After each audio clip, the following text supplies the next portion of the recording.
Kita punya trauma, entah itu fiktif, entah nyata, entah apalah. Kita punya trauma kasus Siti Jenar. Orang yang mendalami la ilaha illallah secara intensif, ya, entah itu disebut kalimat sodo, bosuluk, boseloko, mbah kono pokoknya. Orang yang memahami la ilaha illallah secara intensif, itu pasti menuju ilmu hakikat. Dan menuju ilmu hakikat pasti ngalami hakikat yang khoyali. Ini rungokno tenan iki. Hakikat yang nopo? Khoyali. Dan hakikat yang khoyali ini mulai menipu. Ya, kalau sudah begitu ruwet, misalnya ngeten nggih. Ketika kula maca nggih diskusi ini utai perdebatannya kali jago mbek Siti Jenar. Saat itu ada Sunan Bonang juga. Kamu sujud pakai apa kali jaga? Ya pakai jasad. Dari Siti Jenar. Daging kamu itu hanya onggokan daging. Nanti itu jadi bangkai. Dan setelah jadi bangkai itu habis. Kamu nanti ditulis Tuhan tidak termasuk yang sujud. Kebuat orang mbok sujud itu bentek. Mikir kan juga. Rugi ke sujud mbek bathuk mbek tangan. Jasad tem sampean ku entek. Ora ana sing crita kowe nak sujud mergo jasad itu mbok sampean dadi bang. Lah nek ngono sujud ning hakikat ora usah bathuk, ora usah tangan, ora usah sikil, yo rohem iku lho kon sujud mbek pangeran. Nak sujud mbek fisik ku rugi wong fisik sampean. Mikir kali itu. Orang bolak-balik kali Joko mantan wali preman terus jadi debat pusing. Siti Jenar tahu belajar tasawuf ning Irak. Yang jelas yang mulang gak sadam ora menangi. Wah, uang ini menjadi perdebatan. Sehingga keyakinannya kayak Siti Jenar, la ilaha illallah itu ya wahdatul wujud itu innalillahi wa inna ilaihi. Selama ini kalau orang syariat misalnya, orang syariat itu kalau ada orang mati, misalnya Kak Ruhin mati, ini aku kan muni innalillahi wa inna ilaihi raji'un, saiki Ruhin wis mati. Mati itu balik ning penge. Itu cara wong hakikat kan salah besar. Orang mati itu tidak ada. Cara ilmu hakikat dan orang mati itu tidak ada. Roh ini tersiksa di alam fisik. Jadi ruh ini tersiksa di alam fisik. Karena ketemu ning jasate ruh. Tersiksa itu. Aku ape mangane kudu kerja piring Jepang tersiksa roh. Asal roti memang tersiksa. Misalnya kiai ape mangane dadak kudu pidato 2 jam bareng tersiksa. Roh kenapa? Tersiksa. Mergo roh ora buta mangan, ora buta ngombe, tapi gara-gara melok fisik. Paham ya? Lho ini tenang ilmu warai ya bener. Lah kula boten. Sampeyan betul lho guru waras maksudnya nggih. Artinya waras secara akademik karena ada referensi, ada marojek, nggih. Waras secara hakikat. Kula niku umpama rasake sampean wis ilmu hakikat. Artinya saya juga ngalami ilmu hakikat. Lan ketika sing aran hikam, wong ora tau muka safar ora usah jadi ulama. Entah sekian detik ulama itu harus pernah muka safar. Biar merasakan ilmu napa? Ada. Tapi ilmu hakikat itu bisa dilogika kan sebelum sampean sampai secara musyahadah. Paling enggak bisa sampai secara logika. Manusia itu mulai Nabi Adam sampai sekarang itu kan punya roh. Dan roh itu tidak makhluk. Ya, roh itu tidak makhluk. Ketika roh itu diletakkan di jasad, dia itu tersiksa. Karena ketika dia ke jasad fisik, namanya mengalami keterpisahan dengan yang abadi. Dia ini ning jasad fisik, tersiksa. Karena dia harus di alam yang kasat mata, alam mulki. Tersiksa. Ketika dia tersiksa, melok ruhin, akhirnya dia mangane kangelan, akhirnya lesu mangan. Padahal roh gak butuh mangan, perlu dicatat roh gak butuh. Ya ora butuh gunung kidul barang kan ora butuh rapi. Paham kan? Ya ora butuh putus cinta, ora butuh pegatan, ora butuh macam-macam. Paham? Tapi karena dia nemplek jasad sing butuh mangan, butuh rabi, butuh wedoan macam-macam. Akhirnya roh tersiksa. Suatu saat kalau roh ini dalam bahasa manusia mati, ini dalam bahasa manusia mati. Ini hakikatnya roh itu tidak mati, dia kembali ke habitatnya. Ini disebut innalillah. Kita ini dari awal ya dengan Allah. Wa inna ilaihi juga kemudian nanti kita pasti kembali ke Allah. Dan itu diyakini betul oleh orang wahdatul wujud. Jadi kalau roh mati itu ya tidak ada mati. Roh sekarang itu kembali karena sudah lama mengalami keterpisahan mergo melok fisik-fisik dan ono kerja dasinan, ono nggo proposal lan ruwet roh melok. Paham itu? Kita di roh itu napa melok roh? Lah roh ya tersiksa aku ora butuh mangan, ora butuh proposal bocah ngalor. Itu tersiksa. Makanya dalam cerita-cerita Jalaluddin Rumi yang otentik di kitab-kitab begitu. Ketika beliau mau meninggal, muridnya itu nangis. Dari Jalaluddin Rumi, kamu jangan nangisi saya ini mau pesta, perkawinan. Kamu tidak merasakan penyesalan saya. Saya ini lama menyesal karena harus hidup bersama kamu. Terus saya ini tersiksa karena ngalami alam yang rusak, yang fana. Alam yang fana.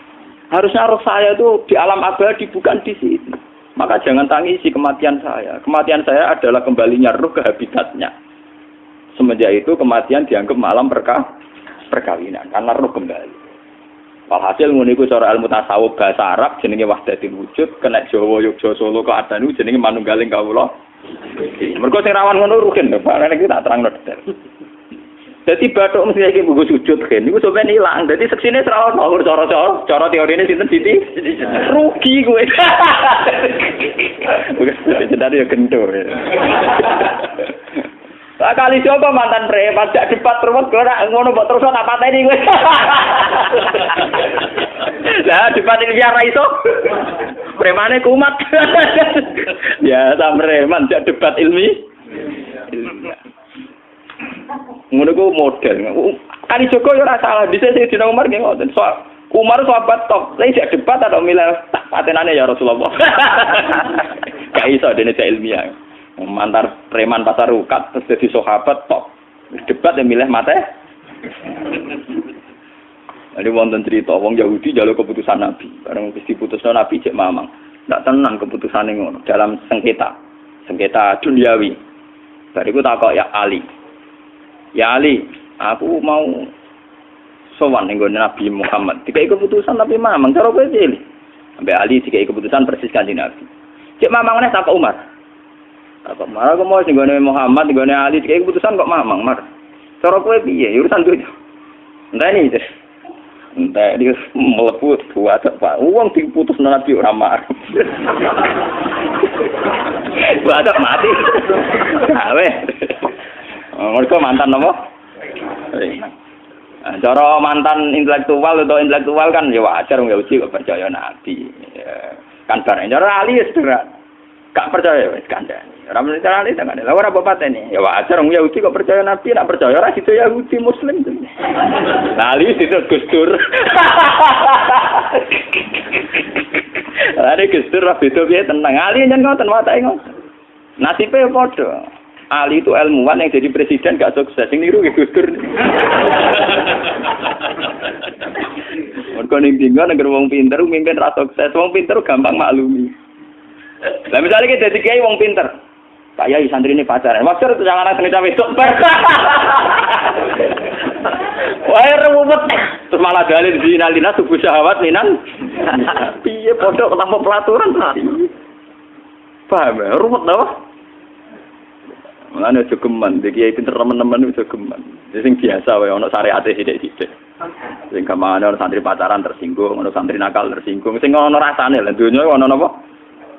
Jadi nak meguru kula nu urusan ilmu semi hakikat. Mon gitu. Sehingga kayak Siti Jenar, cara pandang Siti Jenar itu masuk betul ning gone pemikiran para santrinya. Kados Ki Ageng Pengging siapa masuk betul karena masuk akal. Cara mereka napa? Betapa tidak ada artinya fisik ini. Nah, kalau semua fisik ini tidak ada artinya, kemudian yang ada artinya itu roh, perjalanan apa? Perjalanan roh, sehingga diartikan inna lillah wa inna ilaihi raji'un. Inna sholati wa nusuki wa mahyaya wa mamati ku lillah. Lah kemudian sekarang sampean tak tanya misalnya, ini latihan ilmu hakikat. Wa mahyaya lan penguripan ingsun. Kalau ingsun itu artinya fisik atau jasad, itu keliru besar karena jasad tidak pernah hidup. Yang hidup itu roh. Paham ya? Sekarang artinya wama mati itu apa? Kematian ingsun. Kalau roh itu tidak pernah mati, berarti kematian roh adalah keterpisahan dengan yang agung atau yang abadi. Dan semuanya itu lillahi rabbil alamin. Sehingga mereka mengatakan kematian itu satu pesta.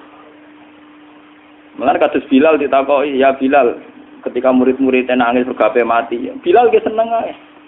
Godan nalqal ahibbah Muhammad dan wa hisbah. Lah anak mati malah seneng kok ketemu kekasihku.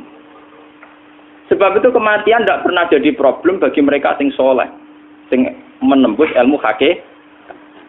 Paham? Tapi ilmu hakikat kayak ini itu yang diyakini Siti Jenar, diyakini Jalaluddin Rumi, diyakini para wali-wali wahdatul wujud. Dulu Syekh Husain sinten Al-Halal. Itu kemudian melahirkan prahara syariat. Prahara apa? Syariat. Sebab itu Wali Songo, oke Siti Jenar benar dalam filosofinya, tapi harus dibunuh. Karena menjadi prahara syariat. Sama dengan yang dikatakan Nabi itu benar, tapi menjadi prahara syariat. Akhirnya disomasi oleh Umar radhiyallahu anhu. Jadi sebetulnya sama, pola-pola ceritanya sama. Intinya sebuah ilmu hakikat harus dikawal napa? Syariat. Nggih kula bolak-balik, contoh paling gampang wit pisang. Wong nak mangan gedang kulitnya tetap dibuat. Tapi umpama gedang dari awal ora usah kulit, ra sido dadi gedang.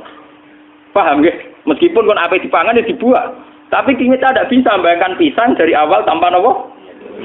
Mbah kekeringan, mbah bosok, mbah ra sido dadi napa? Pisang. Terus pentingnya syariat lagi begini, gitu. Mulane penting ngaji wali-wali syariat sing pinter kados Sunan Kudus, kados Sunan Bonang. Andai kan tidak ada syariat itu dunia pun mesti rusak. Contoh paling gampang masalah pornografi, porno aksi. Jadi jenengan ada omongi ngono ibu ngakak-ngakak deh. Dari pangeran wis pirsa, kowe nek aku klambi pangeran ora tentu ora ya ora usah klambenan. Wong ora ana gunane. Kalau yang paling penting ku nazarullah, kenapa kowe klambenan barang, wong kowe klambenan ora pangeran tetep pirsa. Nyatane di jenar nak mulang nggih coba klambenan lah intine napa? Dinya ada nabi Sunan Bonang. Nah, aku percaya kabeh nazarullah ora usah napa? Klambenan. Tetapi teori ora usah klambenan iki dinggo tenan. Mulane nek pas wiridan aliran sesat ciri utama. Kira klambenan tenan. Lah ruwet to. Lho iki tenan iki cerita. Iki pentingnya ngaji nggih. Ben sampean ngerti variasi riwayat kemudian kita orang syariat harus kayak apa, kemudian kenapa menjadi aliran wahdatil wujud. Nah terus kita-kita ini ya, kita-kita ini kan orang syariat. Memang kelemahan orang syariat itu akeh kok sampean-sampean. Siji mesti ra kramat. Modele ora di duwe bingung, ruwet. Urip wong syariat lho apa? Dineng bojo wedi, dineng tangga wedi, pengaruhe menurun. Pancen orang syariat itu banyak kriminal tauhidnya itu memang jelas. Mulane kiai-kiai peke nak ketemu kiai-kiai sing setengah jadah wedi mergo iso nebak atine. Ndekne meriang langsung. Sing kiai ra tau salat keramat padahal ngambungan wong. Sumudina salat 4 waktu kok ora tau keramat. Wong ape buah utang tanggane iku keramat apane? Sing kono ngawur-ngawur sowan pirang. Meriang oleh wong syariat ngadepi wong hakikat napa? Mulane jogeman gitu dadi wong syariat sing ngene iku bahaya. Nah kula mboten ngarah. Sampai dadi wong syariat sing ra keramat. Bahaya sekali itu bagi perjalanan agama. Kalau sering ketemu kiai-kiai yang terkenal keramat di Juwaduk tiang-tiang hakikat.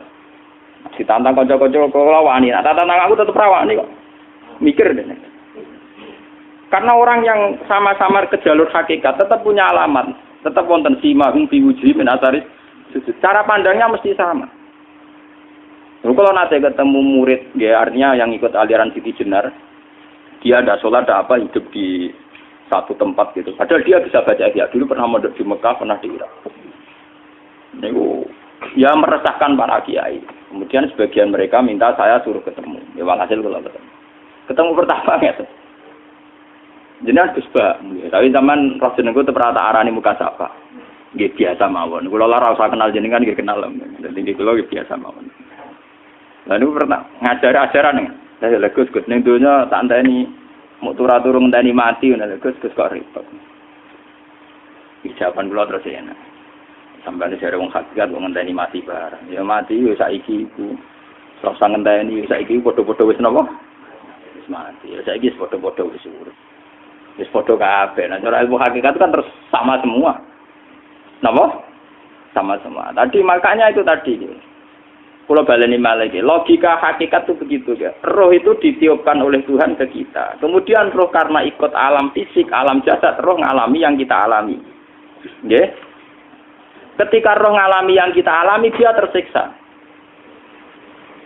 Nah, ketika roh sudah terpisah dari jasad yang mengekang, yang memenjara ini, dia senang terus kembali ke Tuhan. Ini disebut innalillahi wa inna ilaihi. Lah jasad ini kemudian menurut ilmu hakikat enggak ada gunanya sama sekali total. Hilang di telan tanah.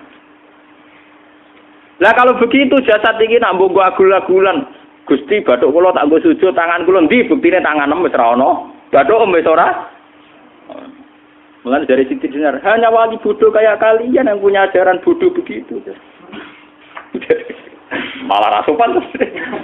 Mulane Sunan Kalijaga semangat kon mateni mergo tambah omongane glodro nduk ndi. Tapi yang enggak disadari Siti Jenar yaitu tadi. Inti dari ilmu hakikat itu kan tunduk sama kersane Tuhan. Kalau sudah tunduk pada kersane Tuhan, kalau kersane Tuhan roh kita harus di jasad. Dan wujud jasad kita ini juga karena kehendak Tuhan. Kenapa yang wujudnya jasad yang karena kehendak Tuhan engkau ingkari? Sementara wujudnya roh tidak kamu ingkari. Toh wujudnya jasad ya bi iradatillah wa bi masyiatillah. Wujudnya roh ya bi wujudit bi masyiatillah wa ira. Harusnya fungsi jasad juga harus kamu akui toh Siti Jenar. Wong sekarang kita punya jasad ya bukan karena kita, karena kehendak Allah. Kenapa kamu ingkari?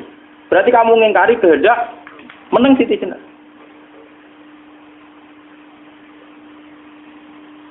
Makanya hakikat yang pertama saya itu pasti khayal. Lah Siti Jenar itu hakikatnya baru yang sampai khayal itu. Jika dia tersesat. Sebetulnya kalau sudah hakikat beneran itu tidak perlu khayal begitu. Artinya tidak perlu khayal. Jasad kita sing senajan ora ana gunane ini. Tetep piye wae wujudnya karena kehendak Allah. Juga kita harus terima. Apapun kekurangannya, apapun kenaifannya, ironisnya harus kita terima. Ini sebagai bentuk penerimaan kita pada masyiatil. Begitu juga keadaan roh kita sebagai penerimaan atas masyiatil. Meskipun ada teori-teori roh yang lebih valid. Lebih valid misalnya begini. Kanjeng Nabi itu suatu saat ininya terputus karena perang Uhud. Itu Kanjeng Nabi dia dolanan drijine ini. Napa cara niki napa jari jemari ini Nabi putus. Iki dolanan. Jadi Nabi sendiri kadang sering ngajarkan ilmu hakikat. Hal lagi illa usbun udmiyat wa fi sabilillahi ma lafitu. Kowe ora trimo fisik, bentuk fisik jari jemari sing ditetir berdarah. Tapi nak kue fisabilillah ayo wis balik ning habitatem.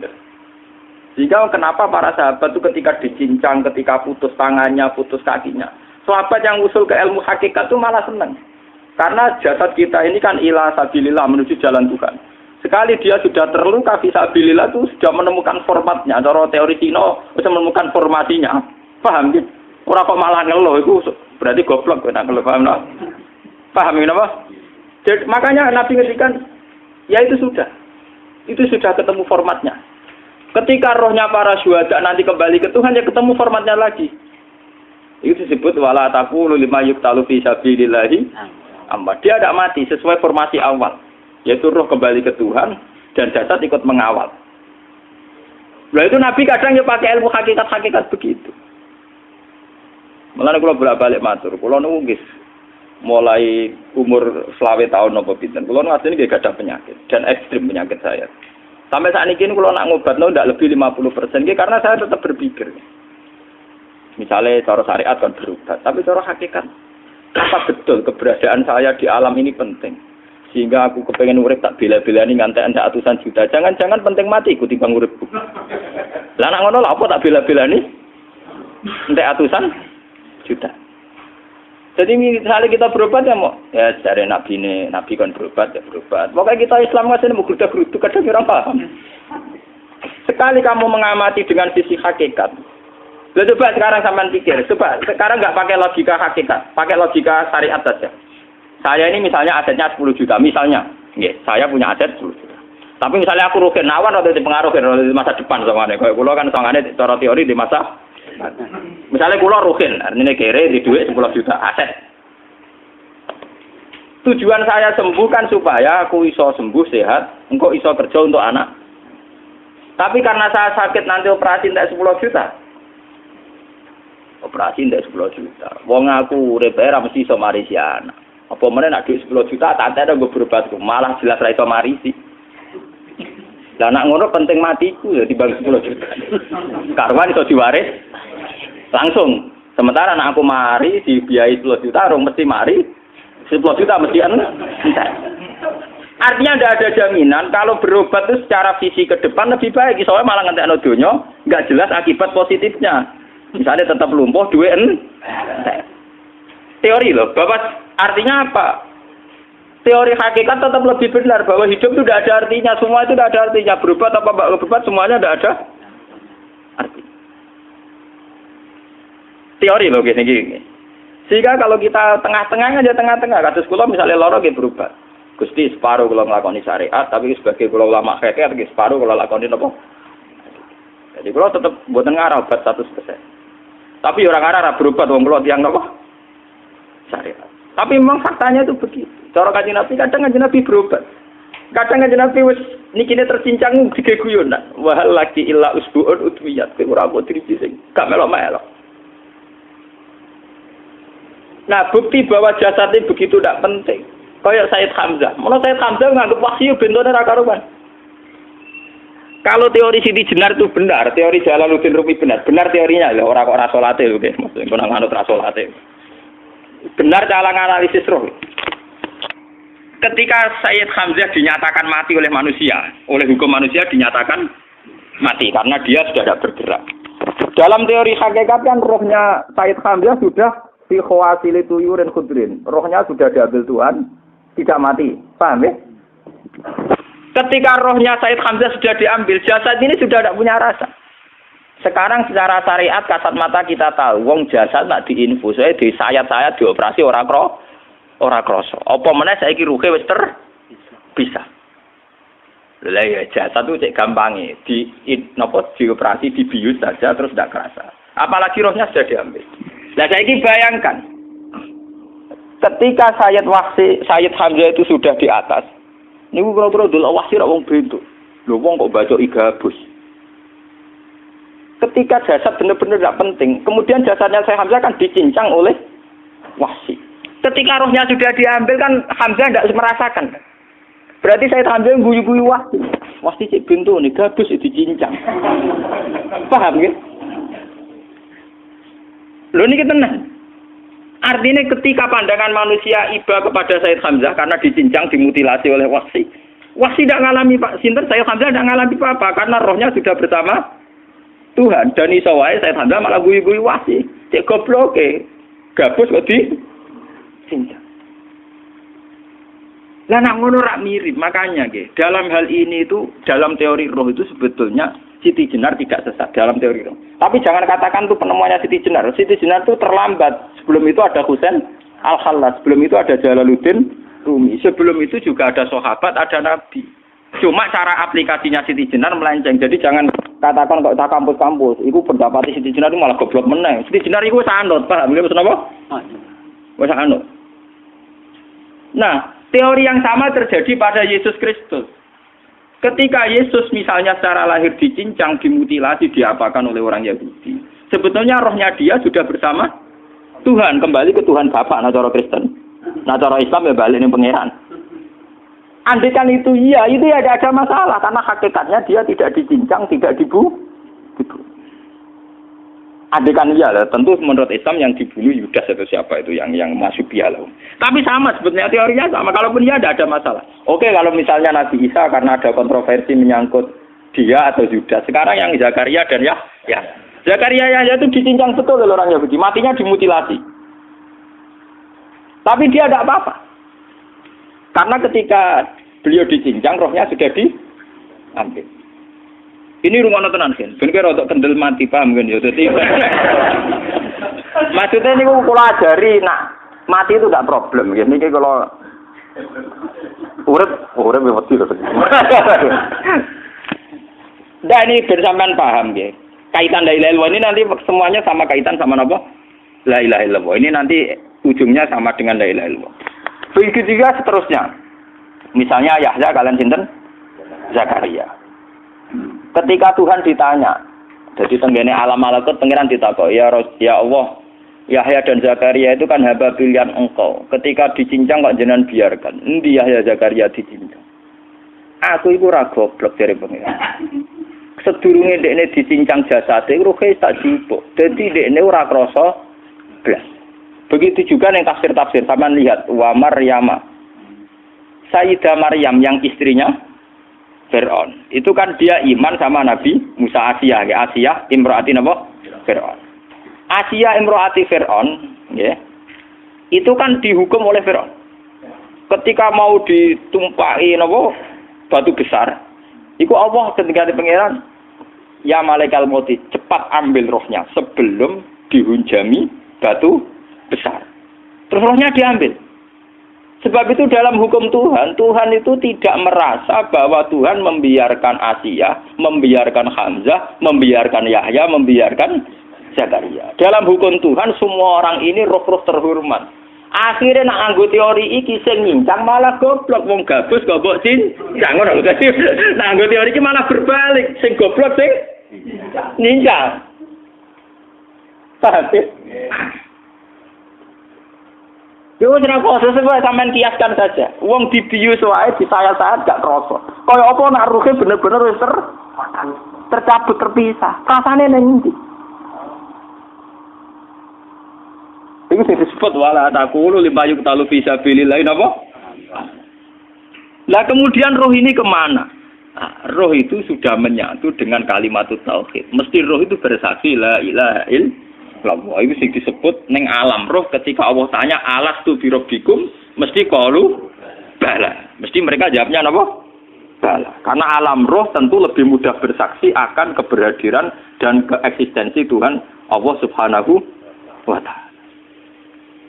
Paham ya ini sama penting. Nah, ketika kalimat tauhid sudah menyatu kayak begini, itu mesti kalimat tauhid sing mesti langsung untuk swarga. Itu dimaksud Nabi mustaiqinan biha qalbu mukhlishon biha qalbu. Ati itu qalbu kan nggak bisa kamu artikan jantung atau liver kayak teori modern sekarang. Misalnya qalbun itu apa? Jadi kiai qalbun itu jantung. Nah ngono beda mek liver. Lah nek liver apa kabidun niku akal-akalan aja padha ora paham. Bahasa kolbun, fikrun, aklun itu sesuatu yang misteri. Roh ini kemudian dengan kalimat tauhid sudah menyatu disebut mukhlishon biha qalbu. Ada tingkat kemurnian hubungan roh dengan kalimat tauhid. Lah kalau begitu pasti dakhalal jannah. Karena tidak mungkin kalimat tauhid kok di neraka. Lah ini mau masalah-masalah hakikat. Wong sing gak tahu petualangan hakikat, momene sing sering bingung bakas duit, bayar kredit, utang jatuh tempo, ora usah melok mikir, utek wis entek go mikir duit.